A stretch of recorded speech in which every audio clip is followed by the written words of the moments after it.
آپ نے Harvard university کا نام سنا ہوگا کہ ہارورڈ یونیورسٹی دنیا کی رینکنگ میں کبھی وہ پہلے نمبر پر ہوتی ہے، کبھی دوسرے نمبر پر ہوتی ہے دنیا کی، یعنی پاکستان کی جو یونیورسٹیز ہیں وہ مطلب ہزاروں کے نمبروں میں آتی ہیں کچھ یونیورسٹیز، لیکن یہ ہے کہ وہ دنیا کی سب سے بڑی یونیورسٹی ہے۔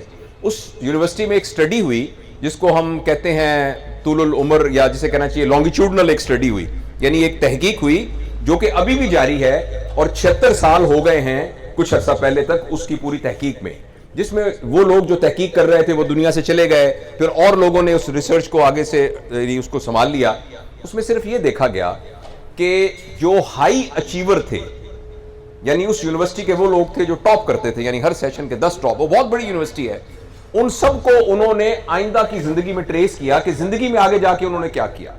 اس میں کچھ ایسے لوگ بھی تھے، 2 بندے جو امریکہ کے صدر بنے، اس میں ایک بندہ وہ بھی تھا جس نے چاند پر قدم رکھا تھا، اس میں وہ بھی لوگ تھے جو بہت بڑے نوبل انعام یافتہ لوگ تھے، سائنسدان تھے، اس میں وہ بھی لوگ تھے جو لٹریچر کے آدمی تھے، جو بڑے بڑے اداکار تھے، اس میں کچھ ایسے لوگ بھی تھے جن کو سزائے، جن کو عمر قید ہوئی، ان میں ایسے لوگ بھی تھے جو قتل ہوئے، اس میں ایسے لوگ بھی تھے جو قاتل تھے، یعنی اس طرح کے سارے لوگوں کو انہوں نے لانگیٹیوڈنلی ٹریس کیا کہ زندگی میں ان کے ساتھ کیا، اور دیکھا صرف یہ کہ آخر تک خوش کون رہا، یعنی کون سا بندہ ایسا تھا جس نے اطمینان والی زندگی گزاری اور خوشی والی زندگی گزاری۔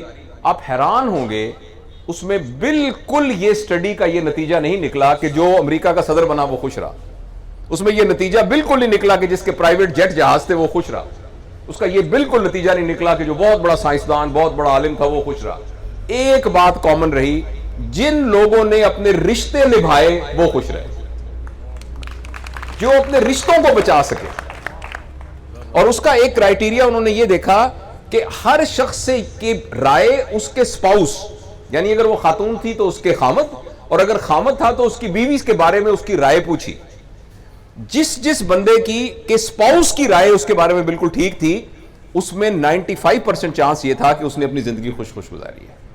ہم میں سے بہت سے لوگ ایسے ہوتے ہیں کہ جن کی بڑی رائے ہوتی ہے کہ یہ بہت بڑا کمیونیکیٹر ہے، یہ بہت بڑا دکاندار ہے، بہت بڑا یعنی بزنس مین ہے، بہت بڑا لائر ہے، بہت بڑا ڈاکٹر ہے، لیکن اس کی بیوی سے پوچھیں کہ یہ کیسا انسان ہے، اس کے بچوں سے پوچھیں کہ یہ کیسا انسان ہے، تو فوراً کلئی کھل جائے گی کہ کیا ہے۔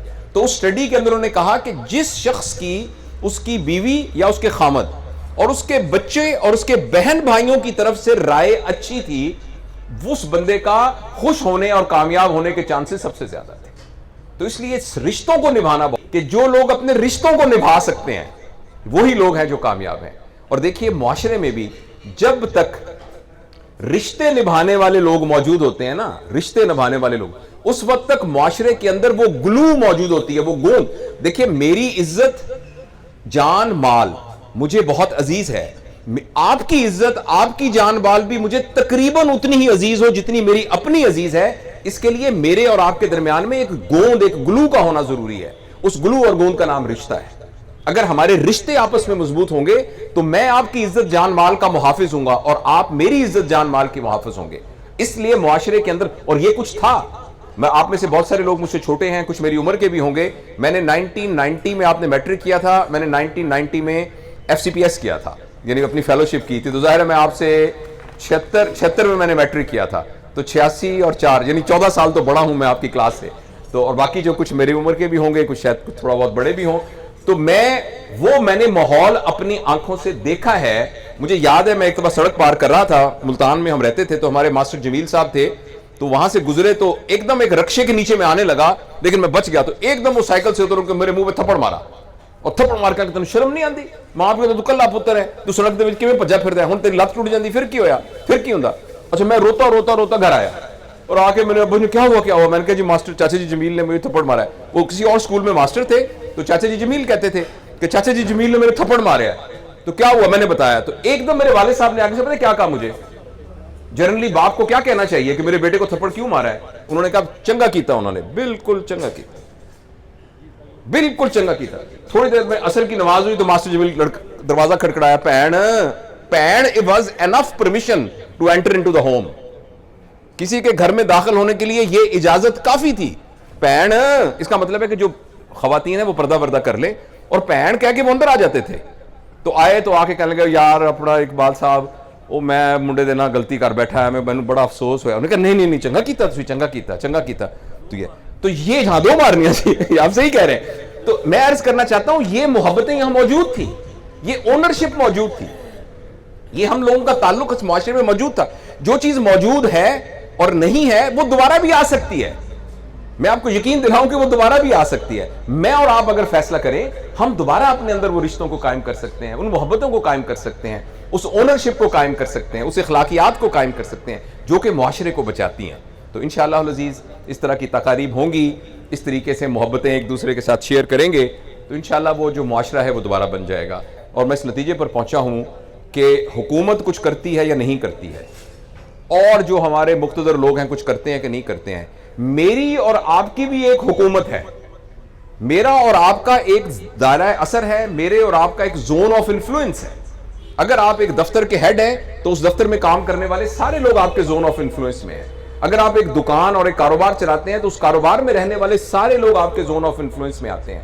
ہمارا جو گھر کے, میری بیوی بچے, میرے پوتے پوتیاں, وہ میرے زون آف انفلوئنس میں آتے ہیں. اور کوئی نہیں آتا تو میں خود اکیلا تو اپنے زون آف انفلوئنس میں آتا ہوں. میں پوری دنیا میں کسی اور پر اپنا اثر نہیں دکھا سکتا, میں اپنے آپ کو تو چینج کر سکتا ہوں. ہم میں سے ہر شخص جو پورے معاشرے کو دیکھنا چاہتا ہے وہ خود بن جائے. ہم جو روتے ہیں کہ پاکستان میں لوگ ٹھیک نہیں, جو پاکستانیوں کو آپ بنانا چاہتے ہیں وہ میں بن جاؤں. میں کسی ایکسٹرنل انفلوئنس سے متاثر ہو کر اپنے رویے کا فیصلہ نہ کروں. میں اپنے کریکٹر کا فیصلہ اپنی انہیرنٹ, اپنی ابیلٹی کی بنیاد کے اوپر کروں. میں اس لیے نہ بولوں کہ معاشرے میں سچ چل رہا ہے یا جھوٹ چل رہا ہے, میں اس لیے بولوں سچ کہ میں نے سچ بولنا ہے, میں نے ایمانداری کرنی ہے, میں نے کسی کا حق نہیں مارنا. اس لیے نہیں کہ معاشرے میں کیا چل رہا ہے, اس لیے کہ یہ صحیح ہے.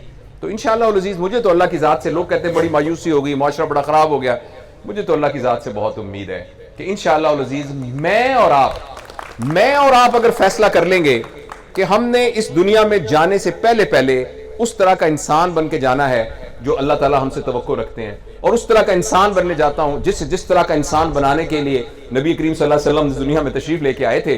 تو اب میں اور آپ فیصلہ کر لیں.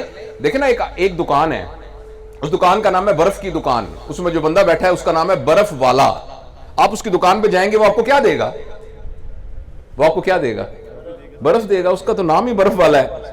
تو اللہ کا نام ہے ہادی, ہدایت دینے والا.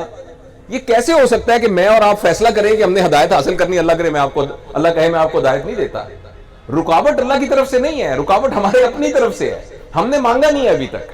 اپنے آپ کو تبدیل کرنا, اپنے آپ کو بدلنا, اپنے آپ کو صحیح راستے پہ لے کے آنا, ایک تربیت یافتہ انسان بنانے کی کوشش کرنا, ہم نے ابھی صحیح طریقے سے پہلا قدم نہیں اٹھایا. تو انشاءاللہ ہم اٹھائیں گے تو اللہ تعالیٰ تو ہادی ہے, ہدایت دینے والا ہے. تو بہت بہت شکریہ, آپ نے میری بات کو محبت سے سنا, بہت پیار سے سنا.